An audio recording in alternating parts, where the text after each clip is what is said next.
안녕하세요.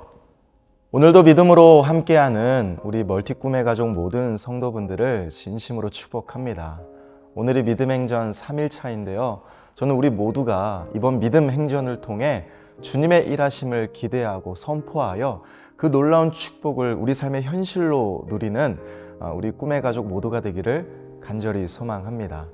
저는 이번 주 한 뉴스 기사를 보았습니다. 요즘 이 무인 가게가 계속 많이 생겨나고 있는데요.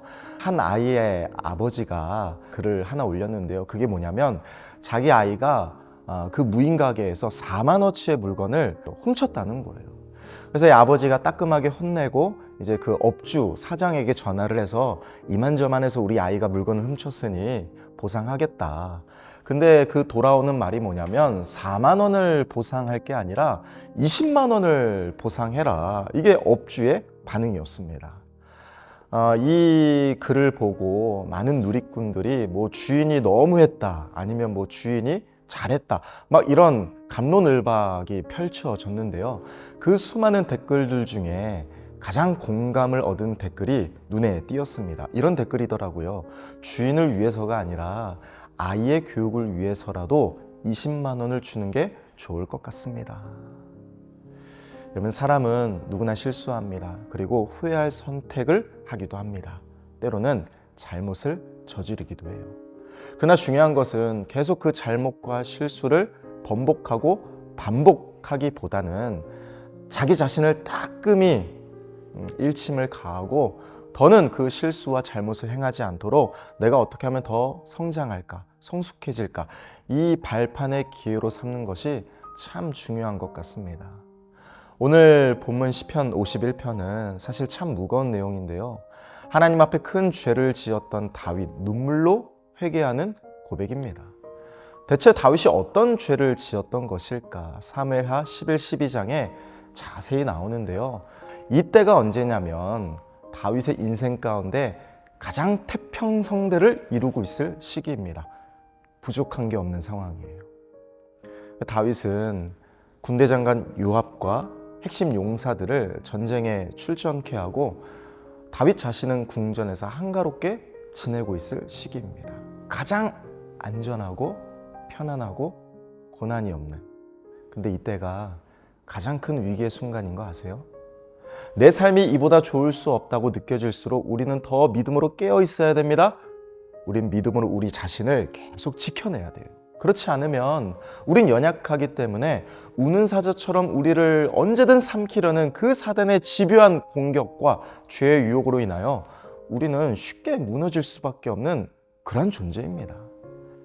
다윗은 한가롭게 궁전에 거하고 있을 때 지금 눈에 들어온 게 뭐냐면 밧세바, 그 밧세바와 동침을 합니다.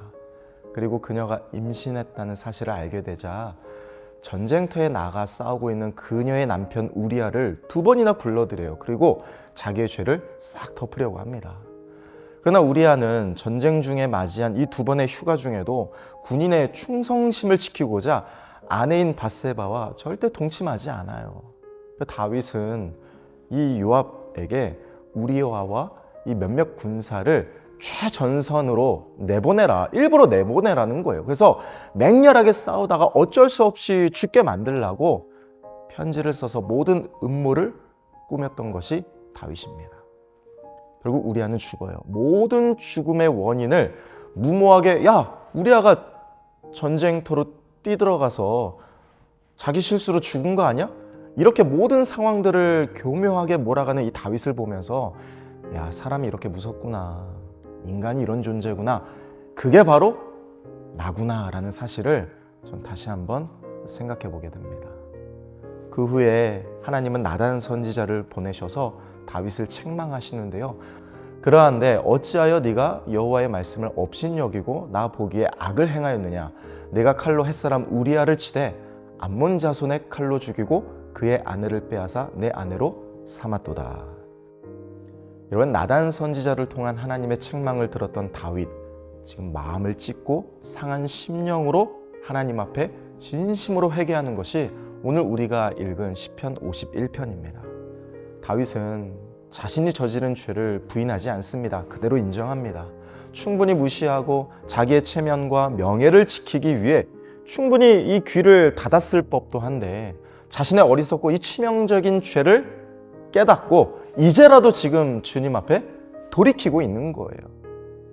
그러면서 10절에 고백하죠. 하나님이여 내 속에 정한 마음을 창조하시고 내 안에 정직한 영을 새롭게 하소서. 나를 주 앞에서 쫓아내지 마소서. 주의 성령을 내게서 거두지 마소서. 주의 구원의 즐거움을 내게 회복시켜 주시고 자원하는 심령을 주사 나를 붙드소서. 근데 여기서 잠깐, 죄 지은 다윗이 주의 성령을 거두지 말아달라고 고백했다 그래서 뭐 성령님이 왔다 갔다 하시나 오해하실까봐 제가 잠깐 말씀드리는데요. 다윗은 지금 구약의 시대를 살았기에 간절함으로 했던 고백입니다.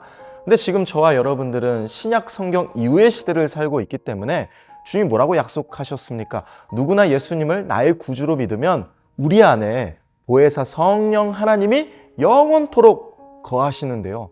그 성령님이 구원의 보증이 되어 주시잖아요. 우리가 아무리 죄를 짓고 아무리 하나님을 부인해도 하나님은 절대 우리를 떠나지 않습니다. 성령님은 늘 우리 가운데 거하세요. 이게 은혜입니다. 여러분, 오늘 고백을 보면 다윗은 지금 하나님 앞에서 철저히 심령이 가난하며 자기의 죄에 대하여 애통하고 있습니다.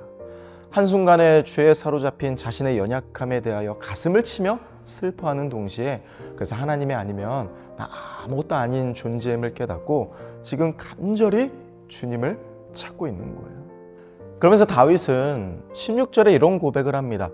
주께서는 절대 제사를 기뻐하지 아니하신다. 만약에 제사를 기뻐하셨으면 내가 제사를 드렸을 것인데 주님은 제사를 기뻐하시는 게 아니라 상한 심령을 원하신다. 지금 다윗은 이런 고백을 하고 있는 거예요. 여러분, 우리는 절대 완벽한 인생을 살 수가 없습니다. 우리 실수투성이에요. 어리석음 투성입니다. 제가 저를 봐도 잘 알아요. 의심투성이고요. 연약함투성이고요. 이기심투성이고요. 얼마든지 언제라도 무너질 수 있는 게 바로 저와 여러분들입니다. 그러나 하나님은 이제라도 다시 시작하기를 원하시는 거예요. 하나님은 언제나 우리 죄를 용서해 주시지만 결코 그 죄를 가볍게 여기시진 않습니다. 내가 저지른 실수나 잘못된 선택으로 문제가 생겼거나 혹시 다른 누군가가 상처받고 피눈물 흘리고 있다면 여러분, 그것을 만회하기 위해 끝까지 책임감을 갖고 노력하셔야 됩니다. 그게 성숙한 신앙이에요. 그게 오늘 다윗이 우리에게 보여준 용기 있는 믿음의 모습이었습니다. 중요한 것은 뭐 어차피 용서해 주실 걸 내가 잘 아니까, 너무나 그 하나님을 잘 아니까 당연하게 죄를 짓는 거, 이거 절대 믿음 아닙니다. 우리가 완벽할 수 없고 때로는 실수투성이지만 절대 완전할 수 없지만 그럼에도 내가 오늘 주어진 일상 속에 온전한 믿음으로 살고자 하루하루 순간순간 정말 최선을 다해 노력했음에도 불구하고 실수로 넘어지는 것과 내가 그거를 알고도 일부러 죄를 즐기는 것은 차원이 다른 문제예요. 저는 오늘 이 말씀을 이렇게 정리하고 싶습니다. 저와 여러분들이 늘 하나님 앞에 심령이 가난한 자로 정말 늘 하나님 앞에 깨어 있어야 돼요. 저는 저와 여러분들이 오늘 하루도 우리 지금 믿음 행전 여정을 함께 시작했는데요. 오늘도 하나님뿐인 인생, 또 하나님밖에 보이지 않는 인생, 하나님만을 의지하고 하나님만을 바라보는 그 인생, 무엇보다 하나님 앞에 겸손히 믿음으로 깨어있고자 정말 최선을 다해 주야로 하나님을 생각하고 묵상하는 이 온전한 하루가 되기를 저는 간절히 소망합니다. 이제 주님이 하실 거라는 그 온전한 믿음을 가지고 오늘 하루도 멋지게 승리하는, 그래서 오늘 저녁에 다 믿음 행전 저녁 집회에 참여하셔서 더 큰 은혜를 누리는 저와 여러분들의 오늘 일상이 되기를 간절히 소망합니다. 기도하겠습니다. 사랑의 아버지 하나님, 오늘도 우리의 인생을 굽어 살피사 늘 지키시고 보호하시는 하나님의 은혜로 믿음으로 서게 하여 주시옵소서. 특별히 현실을 이기는 믿음으로, 또 미래를 바꾸는 믿음으로 주님의 일하심을 기대하여 그 기적과 축복을 현실로 누리는 믿음의 주인공 다 되게 하여 주시옵소서. 감사드리며 우리를 사랑하시는 우리 주 예수 그리스도의 이름으로 간절히 기도합니다. 아멘.